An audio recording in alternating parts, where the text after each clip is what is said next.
Is it permitted in supplication to negotiate with Allah subhanahu wa ta'ala? The question is. He goes on to say, for example, ask Allah to grant me something or forgive me and take something else away from me instead, like my health, for instance.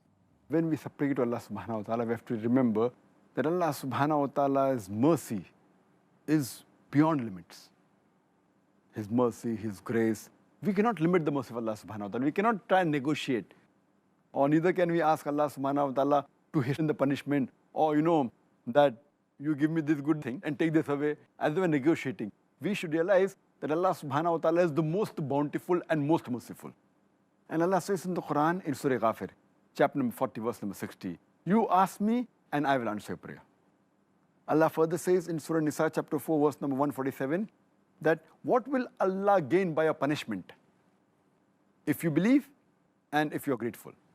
That means it's not worth negotiating with Allah subhanahu wa ta'ala. What we want, we can ask Him. We cannot barter with Him because He is so merciful. In fact, it will be our loss if we do that.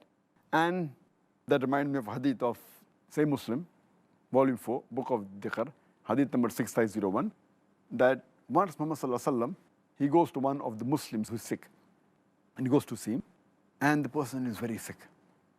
The hadith says, as feeble as a chicken. Prophet Muhammad sallallahu alaihi wasallam asked him, that did you ask for something or did you beg Allah for something? So the person says, yes, I pray to Allah subhanahu wa ta'ala that to hasten my punishment, what I'm going to get in Akhirah, let me have it in this world. And then Allah's Messenger says that you don't have the forbearance to bear the punishment of Allah subhanahu wa ta'ala. In fact, you should have asked, Rabbana atina fid dunya hasnatan wa fil akhirati hasnatan wa qina azabin nar. That's what I quoted earlier. That, oh Lord, give us the good in this world and the hereafter and save us from the torment of hellfire. Surah Baqarah, chapter number 2, verse number 201. And after Prophet Muhammad prayed for him, then that Muslim became all right.